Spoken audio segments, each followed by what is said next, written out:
¿Ya empiezo, Miss? ¿Cuánto usted Sí, me...? ya está grabando. Ok. Adelante.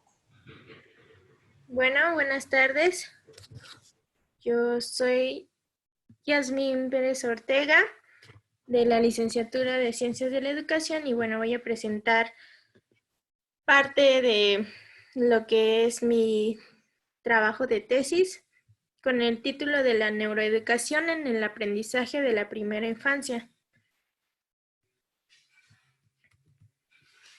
El contenido de esta presentación está conformada por un objetivo, planteamiento de problema, justificación, mi marco teórico que está constituido de la primera infancia, unas bases teóricas, la neuroeducación en el proceso de enseñanza-aprendizaje en la primera infancia y la importancia de la primera infancia desde la mirada de las neurociencias.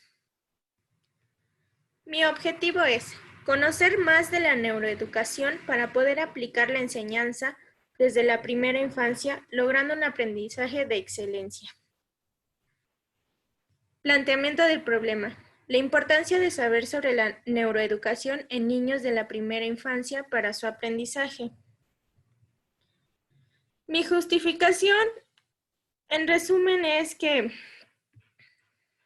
la primera infancia es una etapa muy importante para el desarrollo vital de los niños, según Campos del 2010. En esta etapa pues sí, se sientan todos los cimientos del aprendizaje, entonces es cuando los niños están como esponjitas y todo lo absorben, y de todo esto va a tener pues como consecuencia o lograr un aprendizaje. La neuroeducación tiene que ver con los conocimientos relacionados con la función del cerebro. Nos indica para, está hecho para comprender cómo es que funciona el cerebro y cómo es que se conectan pues todo lo que tenemos adentro, las neuronas, dendritas, cómo es todo su funcionamiento para que podamos adquirir conocimiento y poder, como educadores, pues tener más bases para poder llevarlo en el aula. Mi marco teórico está constituido por la primera infancia, que vamos a ver a continuación. Bueno, yo quise poner y establecer cuál es la primera infancia, y pues la primera infancia es de los 0 a los 6 meses, de los 0 años a los 6 años. Y pues es importante ya que en esta etapa se configuran todos nuestros procesos de conocimiento para el desarrollo integral de los niños y las niñas. En esta etapa se aprende constantemente. Todo es nuevo para nosotros en esta etapa, entonces hay que tener cuidado en la parte emocional, en la parte de las relaciones que tenemos con nuestros hijos, nuestro contexto, para que aprendan y esto no te interfiera con su educación. En esta etapa es la oportunidad de activar las conexiones neuronales, porque se trabaja con más rapidez y producen facilidad en el aprendizaje y pues lo llevan a cabo en su conocimiento. El niño estará más abierto y disponible a la actividad intelectual cuando mejor se resuelva su necesidad de seguridad y afecto, según Geta 1998. Bases teóricas. Puse la teoría del desarrollo cognitivo de Piaget. ¿Por qué lo puse?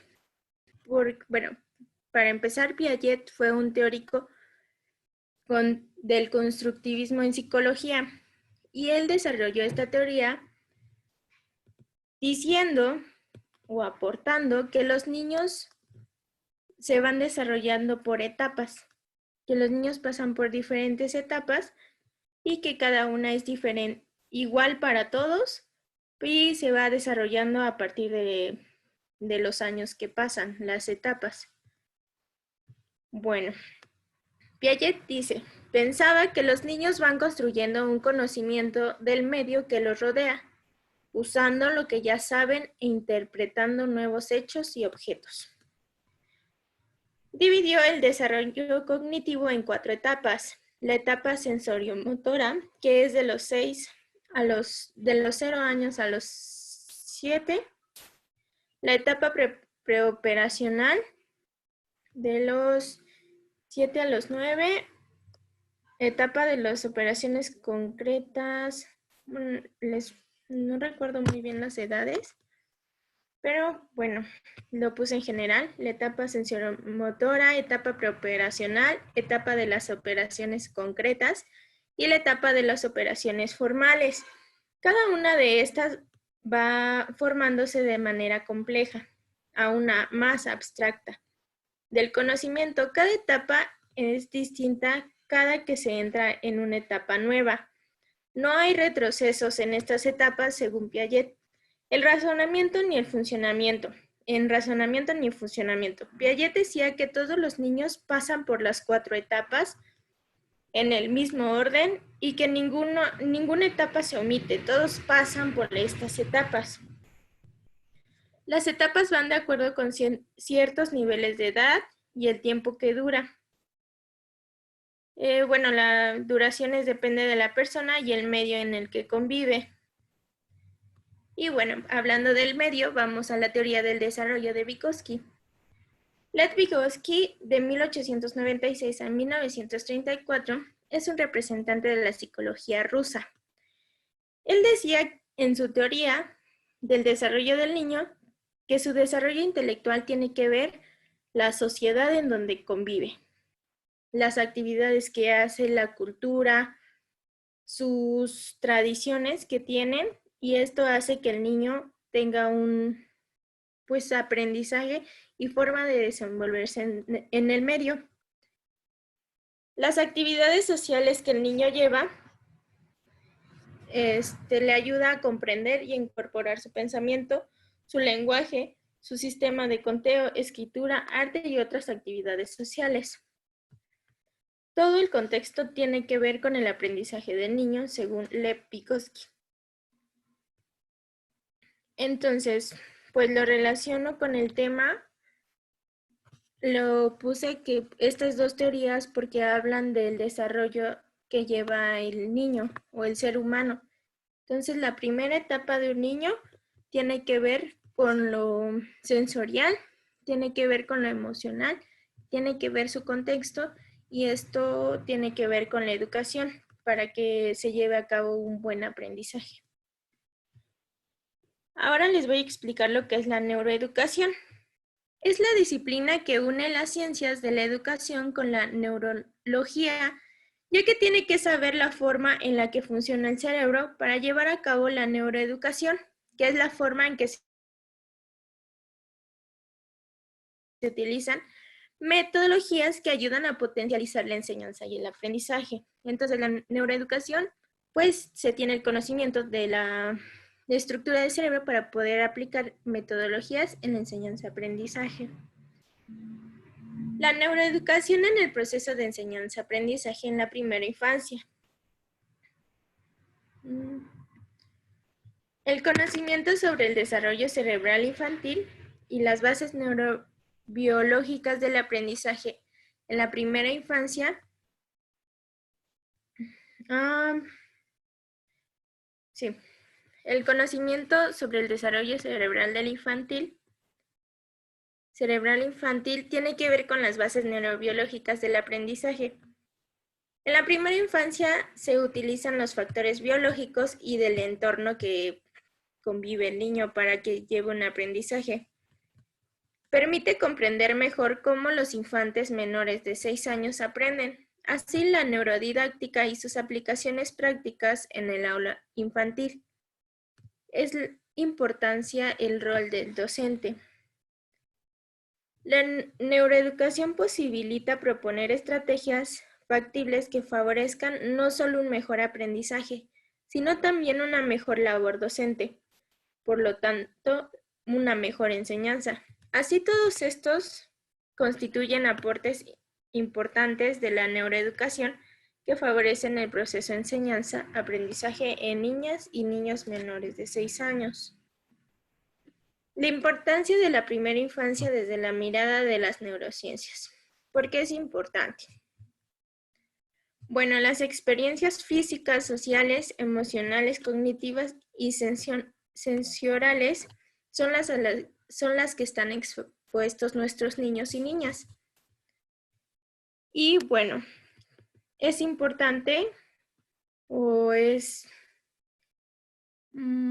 sí, pues importante llevarlas a cabo y saber lo que es el desarrollo de su cerebro para que podamos llevar a cabo un aprendizaje significativo, que es dejar un aprendizaje que les sirva a ellos para toda su vida y la lleven a cabo en ciertos lugares y ciertas ocasiones. En este sentido juega los roles de los padres, educadores, psicólogos y asistentes sociales que conviva con los niños o las niñas. Llevan una enorme responsabilidad sobre sus hombros, que es conocer cómo se da el proceso de desarrollo cerebral en la infancia para entender cómo estimularlo o cómo educarlo. Lo que quiero aportar con este trabajo es que como docentes tengamos más conocimiento de la neuroeducación, porque es importante saber lo que siente el niño y lo que vive realmente para que puedan aprender. Dicen que emociones sanas, aprendizaje, pues bueno. Yo me voy por el lado más emocional, porque estamos en una época, en un tiempo donde ya lo emocional ya no es importante. Entonces a veces nos preguntamos como docentes, ¿cómo es porque no aprenden? ¿Será mi metodología? ¿Serán mis clases? ¿Será el entorno? Y no volteamos a ver las emociones del niño.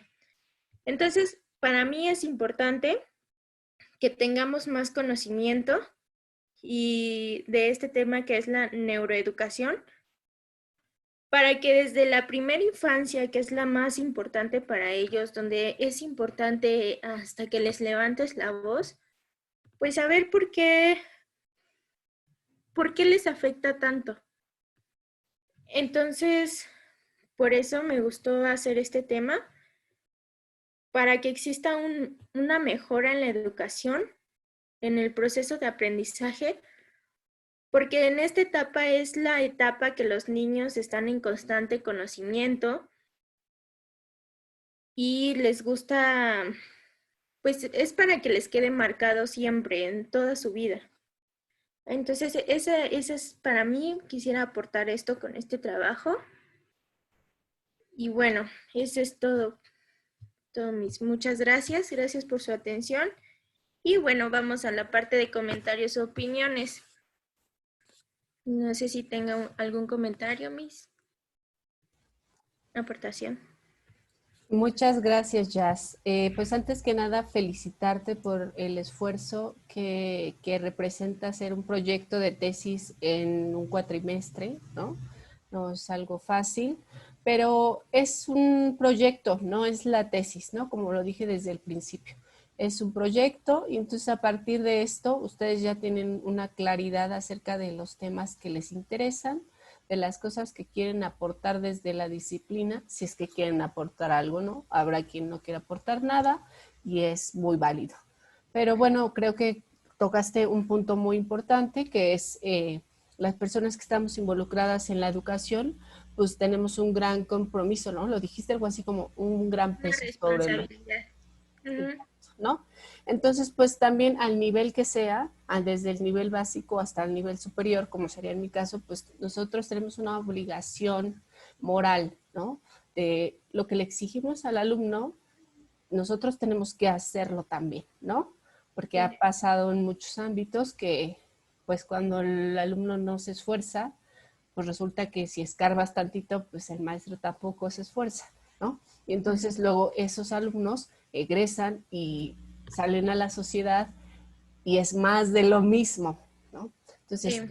¿cómo queremos cambiar las cosas desde el aula si nosotros como individuos, como miembros de una sociedad y como especialistas de un campo disciplinar, no estamos con ese compromiso? Pues difícilmente, ¿no? Entonces, bueno, ese es el reconocimiento, ¿no? Principal. Claro. Me gustaría compartir yo la pantalla, entonces no sé si Ah, ok. me Sí. das tantito chance, porque estuve tomando algunas notas acerca de, mientras tú estabas exponiendo, entonces para que las vayamos revisando. Bueno, primero, que estuviste hablando de las teorías del desarrollo, ¿no? Ujú. Esta es un cuadrito, no sé si creo que no se alcanza a ver bien, déjame. Voy Ujú. a Sí, ponerlo así. Mejor lo sí. voy a poner en presentación, está ya en presentación, Ok. para que veamos este cuadrito que son las etapas de los periodos de Jean Piaget, ¿no? Sí. Entonces, aquí está el sensorio motor, que es de los 0 a los 2 años, como bien indicaste. Ujú. La descripción, pues bueno, ahí está un poquito de que el niño usa sus sentidos y habilidades motrices para conocer su entorno. O sea, desde el sensorio motor, que es de los 0 a los 2, luego el preoperacional de los 2 a los 7, el de operaciones concretas de los 7 a los 12 y el de operaciones formales de los 12 a los 15, para que tomes nota y tengas ya más Sí, mis. De hecho, más. sí lo tenía, pero como ahí decía que mínimo 13 diapositivas, me iba a llevar muchísimas diapositivas más para explicarlas y pues para tenerlas. Entonces sí, cuando le estaba exponiendo dije, pues mínimo hubiera puesto las edades para, para saberlas, pero sí las tengo, mis. Bueno, está bien, digo, esto también se queda grabado para tus compañeras que no Sí, están en la otra materia que tengo de desarrollo eh, infantil, pues ahí ya más o menos lo estuvimos revisando. Entonces, bueno, pues ya voy a pasar a nuestra diapositiva, ¿no? Del lado izquierdo están los aportes, ¿no? Las ideas que presentaste hoy, ¿no? La neuroeducación en el aprendizaje en la primera infancia. Yo creo que es un buen título, pero hay que hacerle algunos ajustes y modificaciones, ¿no? sí.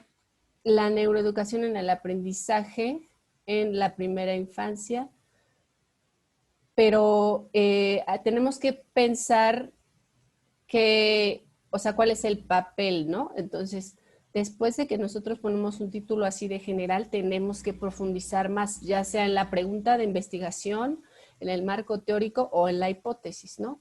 Aquí nos pones marco teórico primera infancia y estuviste ahí más o menos describiendo cada uno bien. Entonces, yo creo que el título y el marco teórico, pues ya lo estás llevando bien. Las bases teóricas del desarrollo, pusiste a la teoría de Piaget y la de Vygotsky, pero no alcanzo a entender muy bien cuál es la relación con la neuroeducación, ¿no? Ah, ok. Entonces, a lo mejor tú sí lo tienes claro y sería bueno que lo intentaras poner en la justificación, ¿no? En la justificación Ajá, sí. y en el marco teórico, Ujú. para que yo diga, ¿y por qué no hablo mejor de ya directamente desde la neurofisiología, ¿no? O sea, ¿por qué está usando las teorías del desarrollo si está hablando de neuroeducación, ¿no? O sea, entiendo que hay una especie de ahí pues como de estímulos, ¿no? O sea, Mm. digamos que ambos tienen una influencia de esta corriente como, digamos, pues más un poco biológica, ¿no? Bueno, a lo mejor Vygotsky no tanto, ya está como más cultural, pero sí Sí. tener presente, o sea, aclararle a la gente que nos va a leer por qué estás poniendo desde el desarrollo, pero el título es la neuroeducación, ¿no? Entonces yo pensaría, ¿cómo va a abordar la neuroeducación o la neuroenseñanza, ¿no? Yo lo pensaría más así, ¿no? Desde las teorías del desarrollo. O sea, Ujú. ¿cuál es la relación de las dos, no? Pues, de hecho, era lo que le iba a preguntar cuando me puso la retroalimentación de mi trabajo, que pues sí, que lo relacionara con mi tema. Y yo lo había puesto porque dije, bueno, la teoría de Piaget habla del desarrollo infantil y cómo se llevan estas dos primeras, pero nada más entrarían las dos primeras, la sensiomotor, bueno, las dos primeras etapas y que tienen que ver como que más de bebecitos y que cuando se chupan el dedo, o sea, que van aprendiendo y que llevan aprendizajes por estas etapas de Piaget. Y de Vygotsky puse porque el contexto donde se desenvuelven, como dice Vygotsky, que tiene que ver con el aprendizaje, pues también tienen que ver con la neuroeducación, porque, bueno, yo al menos como dice usted, al menos así yo lo tengo en mente, que es en el contexto donde se desarrollan y tienen un contexto de violencia, de desnutrición, que no comen bien, entonces pues podía haber ahí como influencia, más bien afectar al aprendizaje. Entonces como que no sé si me entienda la idea y usted me podría como ayudar ahí como a unirla, porque como que sí tiene que ver algo del desarrollo de Piaget como de Vygotsky en el contexto social, pero no sé cómo desarrollarlo con o sea, lo que le estoy explicando, cómo pasarlo a palabras más formales, cómo Ujú. explicarlo. Ese es uno de los principales retos que existen cuando hacemos un proyecto de tesis, ¿no? Cuando ya nosotros nos vamos a presentar frente al gremio. Y no es fácil, no es sencillo, incluso a mí me ha pasado, ¿no? Que yo, según en mi mente, tengo muy claro lo que quiero investigar y por qué lo voy a investigar, pero a la hora de ponerlo en papel ya cuesta un poco más de trabajo, ¿no? Entonces, yo la pregunta que te haría, y la voy a anotar aquí, y si quieres tú puedes anotarla, porque del lado derecho, cuando están estas preguntas, es la retroalimentación, ¿no? Ok. Entonces, antes de cómo aprenden nuestros estudiantes, yo te sugeriría que establecieras las diferencias entre lo que es digamos, una cosa es la maduración neuronal, que es lo fisiológico, ¿no? Lo neuronal, ¿no? Y otra cosa es el desarrollo infantil. Pareciera que son similares, pero no es así, ¿no? Yo creo por eso te confundiste a lo mejor y dijiste, pues si es desarrollo infantil, pues Vygotsky y Piaget.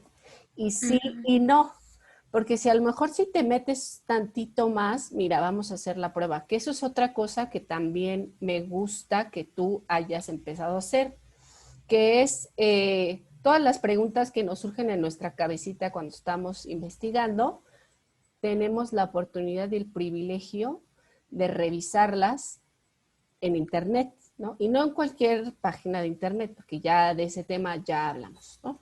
Sino que tú tienes una duda y dices, ah, ok, entonces, ¿cuál es la diferencia entre maduración neuronal y desarrollo infantil? Entonces te puedes meter perfectamente a cualquier biblioteca, a la de la UNAM, a la del Colmex o incluso al Google Escolar, ¿no? Y entonces ahí pues ya le puedes resolver tu pregunta y la puedes resolver a partir de trabajos que ya se han escrito, ¿no? Entonces, pues si yo medio siento que tiene que ver desarrollo infantil con neuroeducación, ¿cómo podría plantearlo aquí para encontrar la respuesta a mi pregunta, ¿no? Entonces, a mí se me ocurre pensar en Piaget, ay, perdón, y neurociencia y neurodesarrollo. Son diferentes, Ujú. ¿no? Entonces vamos a ver cuál es uno y cuál es otro, ¿no? Pedagogía y neurociencia, epistemología genética, es lo que te decía, o sea, sí hay una cierta influencia de la epistemología, de esta corriente como más hacia las neurociencias, pero ellos estaban en otro tiempo, ¿no? Entonces, esta gente que escribió todo esto, pues lo retoma y lo trae a la actualidad. Entonces, a ver, aquí aprendizaje basado en el entrenamiento, el espacio empático, el aprendizaje de las matemáticas, psicología y neurociencias, ¿no? Este, por ejemplo, puede ser un ejemplo para que nosotros veamos cómo ellos están retomando una teoría del desarrollo hacia las neurociencias, ¿no? El aprendizaje de las matemáticas, psicología cognitiva y neurociencias, ¿no? Está en el 2016, dice, en este artículo tiene por objetivo revisar algunas investigaciones sobre el aprendizaje escolar de las matemáticas desde la perspectiva de la psicología cognitiva y de las neurociencias de la educación. La psicología cognitiva dio a conocer los procesos cognitivos involucrados en el aprendizaje escolar de los conceptos de cantidad, de número y de cálculo. Las investigaciones en neurociencias mostraron las áreas y procesos cerebrales involucrados en este aprendizaje.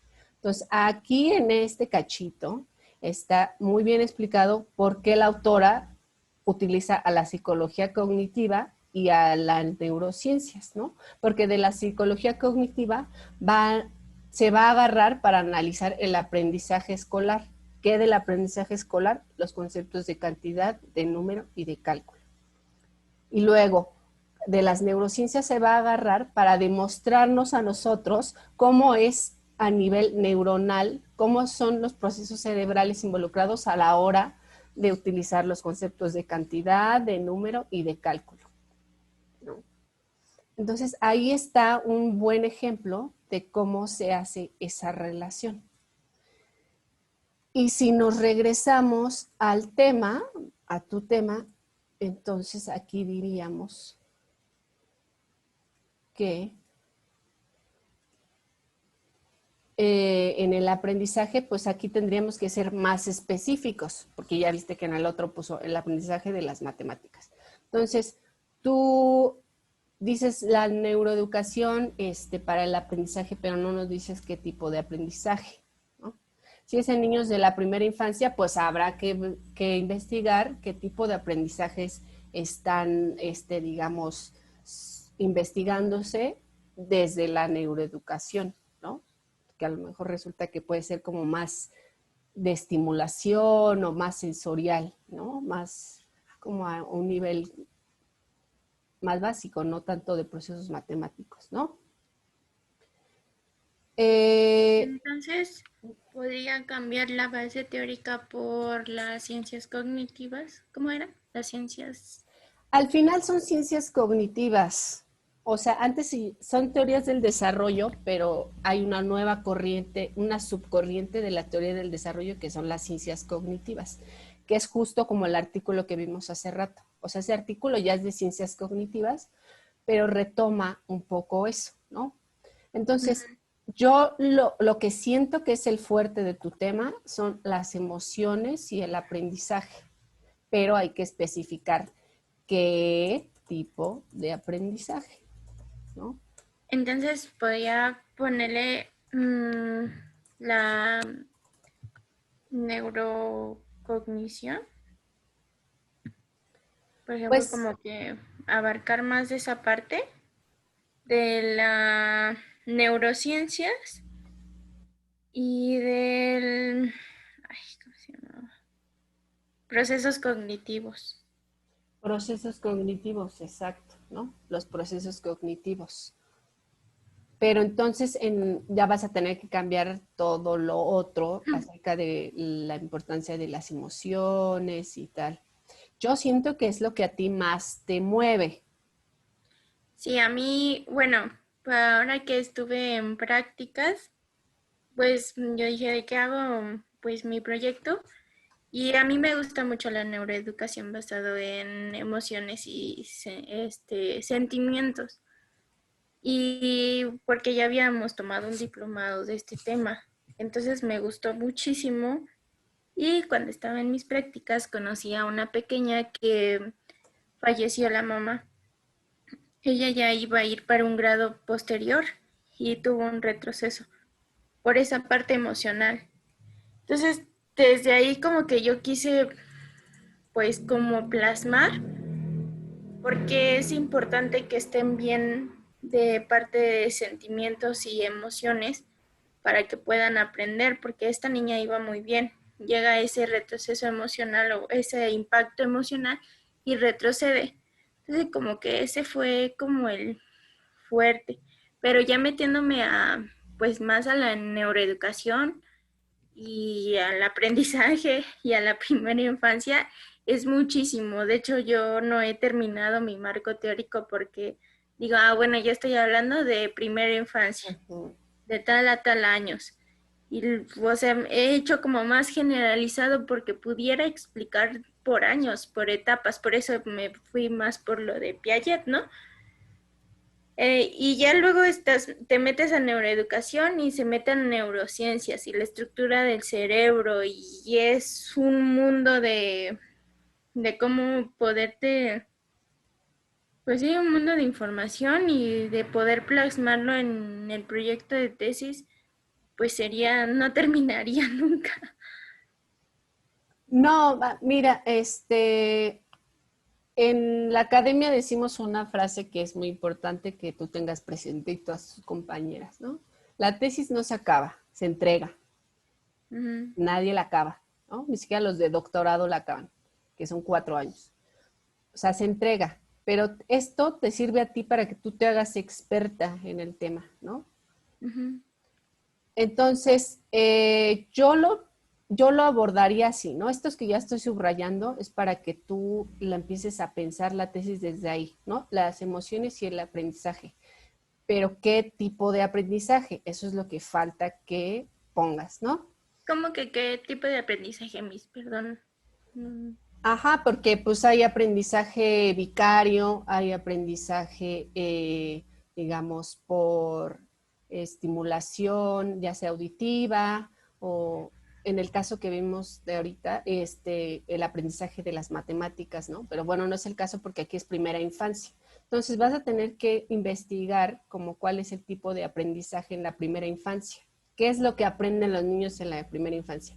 Ya nos quedó claro que es bien importante que tengan un entorno agradable, que porque eso les va a ayudar a aprender. ¿Aprender qué? Ujú. ¿Aprender qué? ¿No? Aprender a Ah, ok. vivir, pues tienen 0 años, tienen 1 año, tienen 2, ¿no? ¿Aprender a Sí. qué? Entonces, eso es Ah, lo que ok. hay que poner. Que el niño de la primera infancia, ¿qué va a aprender si tiene un entorno ideal, ta, ta, ta, ta, ta, ta? Ah, ¿Qué ok. es lo que, Sí. qué es lo que esas emociones y ese entorno le va a proporcionar para que él pueda aprender qué cosa, ¿no? Ujú. Esa es la idea central. Otra que me gustaría que te lleves a tu casa y que lo estés pensando es cómo aprenden los estudiantes, ¿no? Bueno, en este caso sería cómo aprenden los niños de la primera infancia. Y luego yo me preguntaría qué tipo de niños, ¿no? Porque puede ser que sean niños de guardería o que sean niños que están en su casa siendo cuidados por su mamá 24 horas. Esos dos tipos de niños son diferentes en cuanto al aprendizaje que van a alcanzar. No sé, hay un ejercicio que es sobre cómo se miran en el espejo. Hay unos que se reconocen y otros que no. Es poner un puntito aquí de un color y hay niños que saben que son ellos mismos porque se tocan y hay otros que se voltean al espejo para ver al niño que está ahí, ¿no? Entonces es un tipo de aprendizaje, pero Ujú. son distintos niños porque hay diferente entorno, diferente estimulación, etcétera, etcétera. Entonces, ¿cómo aprenden los niños de la primera infancia? Y desde la neuroeducación habrá que pensar cuáles serían esas estrategias que favorezcan ese proceso. Porque si estamos hablando de las emociones, de la importancia de las emociones en la educación, entonces, ¿cómo voy a desarrollar una estrategia efectiva a partir de las emociones? ¿De qué emoción? ¿no? Porque hay un montón: enojo, ira, felicidad, tristeza. ¿Desde qué emoción? Desde todas, ¿no? Ir pensando esas cosas. Ok. ¿Cuál es la relación entre lo biológico y lo cultural? Eso yo creo que ya lo tienes claro, de hecho lo abordaste un poco, hiciste como un primer acercamiento en tu presentación, pero esta pregunta también tiene que ser central, ¿no? Porque el aprendizaje, cualquiera que sea, es un proceso neuronal, ¿no? Ujú. Pero lo cultural, pues tiene que ver con las emociones, con el entorno, con el acompañamiento, con etcétera. Entonces, ¿cuál es la relación que vas a plantear en tu tesis, ¿no? Entre las emociones, que sería lo cultural, y el aprendizaje, que sería lo biológico, ¿no? Habrá quienes digan que el aprendizaje no es biológico, yo digo que sí, ¿no? Porque pues uno no se apaga el cerebro y entonces pues aprender con el cerebro apagado, ¿no? ¿Qué es lo emocional? Pues más bien que qué es lo emocional, qué tipo de emociones, ¿no? Ok. ¿Qué tipo de emociones vas a utilizar para, para, digamos, fomentar ese aprendizaje, ¿no? No sé, ¿qué te parezca este nuevo cambio? Que no es mucho, pero siento que va más hacia... O sea, para que nosotros hagamos un proyecto de tesis e investiguemos al respecto, nos tiene que interesar. Porque claro que a mí me gustaría hacer investigación sobre los protones del átomo de la cuarta cadena molecular, pero no lo voy a hacer porque no es a lo que me dedico y porque aunque esté interesante, no tengo tiempo, no tengo ganas ni se me antoja, ¿no? Sí. Pero lo que uno tiene experiencia y lo que uno sabe y lo que uno le gusta es lo que hay que estudiar para que uno no diga, es que yo opino, sino que uno diga, de acuerdo a tal y tal teoría, esto y esto es así ya sabe, ¿no? Y que cuando tú te presentes con tus alumnos y presentes estrategias que favorezcan su aprendizaje y lo hagas desde las emociones, nadie te diga, ay, ¿eso qué? Ujú. O sea, que pasemos de ser cuidadoras de niños a fomentar en ellos el aprendizaje, ¿no? Ese es el verdadero reto. Y para hacerlo, pues hay que hacernos este tipo de preguntas y hay que hacer este tipo de proyectos, ¿no? Porque Ok. desafortunadamente, pues así es en muchos de los casos, ¿no? En las escuelas, pues a veces se cree que es así, que los maestros y las maestras cuidamos a los niños, ¿no? Y entonces Sí. queda fuera el aprendizaje, queda fuera los procesos de enseñanza y queda fuera todo lo demás, ¿no? Lo que importa. Entonces, Ah. pues bueno, no sé qué te parezca que sientas que necesitas, si crees que te va a dar tiempo de hacer esos ajustes. Ay, el tiempo lo tengo encima. Pero sí me gustaría poner más como de la parte de las emociones y el aprendizaje que puso. Y también esta parte de cómo aprenden los niños de la primera infancia. Pues sí, no, sí me había puesto en mis retroalimentaciones de qué aprendizaje, Ujú. pero no le había entendido como de qué aprendizaje. Dije, pues aprendizaje normal. Pero ahorita que me dijo, pues tengo que, pues no generalizar, sino de poner como aprendizaje a lo mejor de como el del moldeado o algo así, ¿no? De ellos, de los chiquitos. Pues eso es lo primero que podrías hacer, a lo mejor, investigar acerca del aprendizaje en la primera infancia. Y te vas a Ujú. dar cuenta que no estás tan alejada de lo que has venido haciendo. Lo único que vas a hacer ahora es acotar la información, ¿no? Ujú. Sí, yo creo que si las bases teóricas voy a cambiarlas. Mm, yo sí las voy a cambiar, esas de hecho. Esto Mm. de la primera infancia tiene que quedar, ¿eh? O sea, eso sí déjalo en el Sí, marco teórico. Y vas a agregar los tipos de aprendizaje que hay en la primera infancia, ¿no? ajá, mejor agrego eso, los tipos de aprendizaje y de ahí me voy a las emociones. Voy a hacer como la relación de las emociones y el aprendizaje para quedarlo más claro. Ujú. Sí, sí, muy bien, me parece muy bien. Y Sí, pues Miss. a partir de esas modificaciones, lo que tengas lo entregas la próxima semana y pues ya, ya terminaríamos, digamos, ¿no? Con el proyecto. Ya si en una segunda etapa existe la oportunidad de que ya avancemos hacia aplicarlo, pues eso ya sería muchísimo mejor, ¿no? Porque ya avanzarías en el proyecto y entonces ya tendríamos una tesis que está en proceso y que pues te va a dar desde luego un Sí, valor curricular, ¿no? sí, sí, sí. Sí, Pues no, sí, bueno, sí. De hecho, sí, pues sí nos sirve, como dice usted, o a futuro y pues ya tenemos esta información. Ya, porque por ejemplo, sí había como confundido, yo dije, no, esto es una tesis, pero yo me metí a investigar tesis como el cuerpo de la tesis, y yo decía, no, me falta un montón, me falta todavía simplemente, ¿no? Desde la portada y mi nombre y el sinodal, el director y representantes, yo dije, ¿y eso cuándo yo voy a aprender? No llevamos en la clase 14 y no sé quiénes son.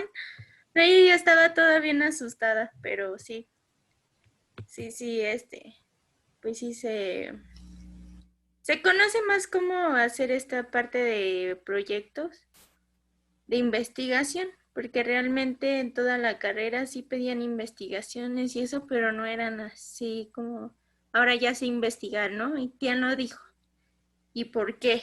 Y ahora métete a otra página. Y así, porque yo le digo que yo busco y me quedo de no, y bueno, vamos, ¿por qué el aprendizaje? ¿Qué etapas?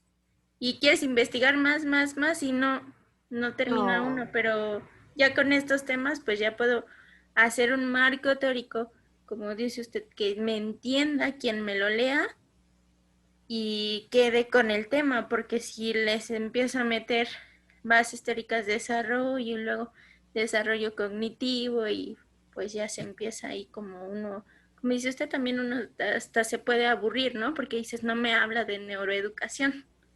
ajá, en qué capítulo me habla de neuroeducación, no? Ajá, Ya voy en la página 27. Ajá. ajá, ya cuando vas a terminar. Sí, sí, sí. Sí, no, tiene que hacerse así. Entonces, estos 4 puntitos que te iluminé en amarillo son los que vas a tener que profundizar en ellos.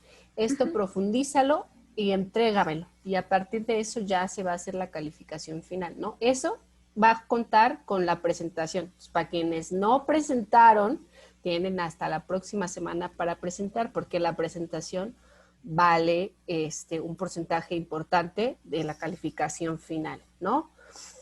Podría ajá, no presentarse, pues podría no presentarse, ¿no? Imagínate que en tu examen profesional no te presentes. ujú, O sea, esto es como irlos preparando porque ese momento va a llegar, ¿no? Van a tener ujú. su examen. Entonces, si ustedes van preparándose desde ahorita, va a ser muchísimo más fácil y lo van a presentar casi como un proyecto cualquiera, ¿no? Ujú, Entonces, esto también es para que ustedes se vayan entrenando y no le tengan miedo y no se asusten y digan, ay, la tesis. Pues si se familiarizan con el tema al final, la experta en el tema de emociones y aprendizaje va a ser tú, ujú. ¿no? Que ese es el objetivo final, Sí, ¿no? ¿Sale? ok, Miss. Pues bueno, cualquier duda, pregunta que tengas tú o tus compañeras, ya saben que pueden buscarme, y pues apúrenle porque ya se va a acabar el cuatri. Sí, Miss. De hecho, le iba a preguntar lo de la plataforma, ¿ya quedó? Dicen que el lunes lo Ah, ok.